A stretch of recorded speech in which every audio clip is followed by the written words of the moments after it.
don't miss one single word of this series of episodes of The Hour of the Time. If you do, I can guarantee you will regret it for the rest of your life. We're going to stop right now, folks. We have to take a break. I will be back right after this very short pause.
Nearly all writers attempting an interpretation of the Osirian cycle have recourse to Plutarch.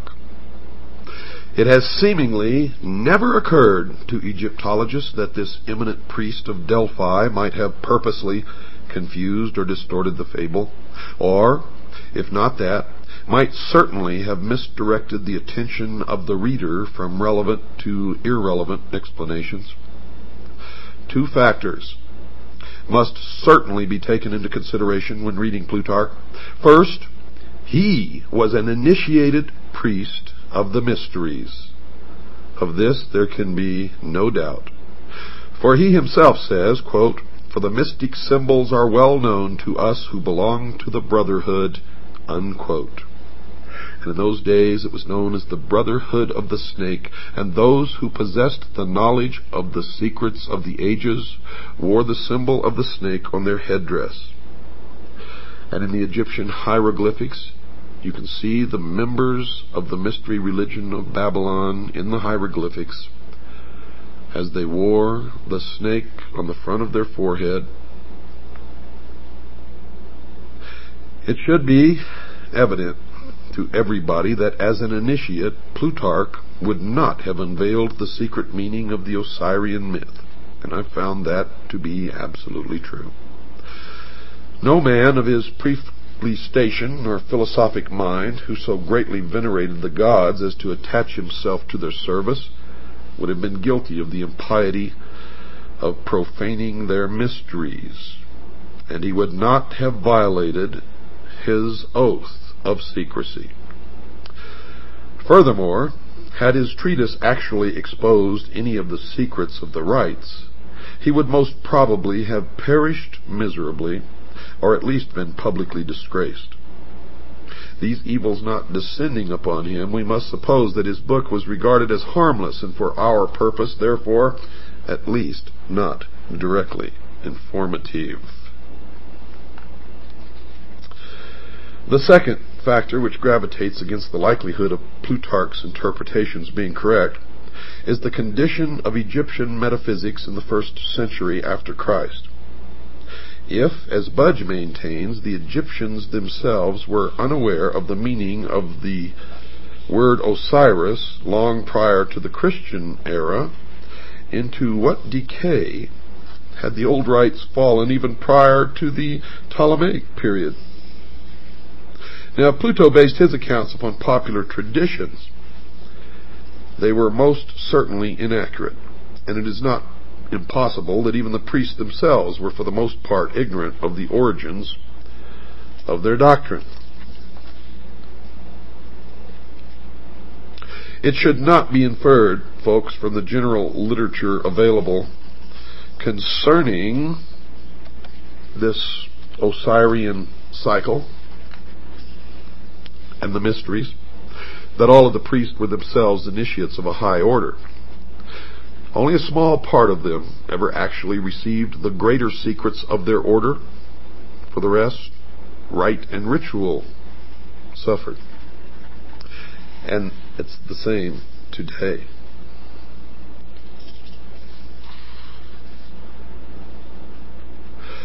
Democritus spent a great part of his life in Egypt, and from the priests of that nation he secured the foundation for his celebrated doctrine of atoms. That's right, folks, atoms, A-T-O-M-S. A doctrine which has survived as a scientific fact to this day.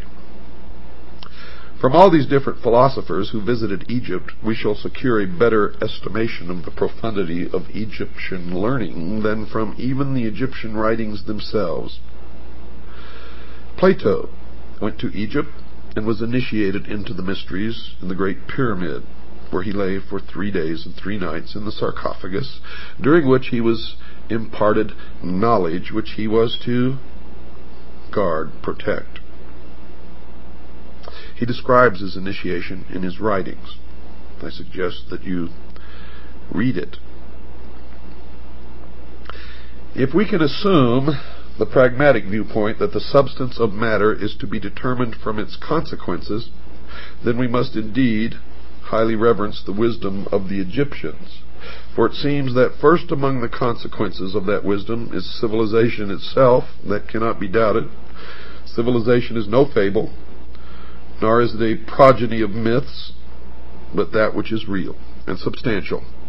And it bears witness to a profound and superior wisdom, which must have existed over a great period of time, and have been communicated to at least a privileged few since the very beginning of man's cultural impulse.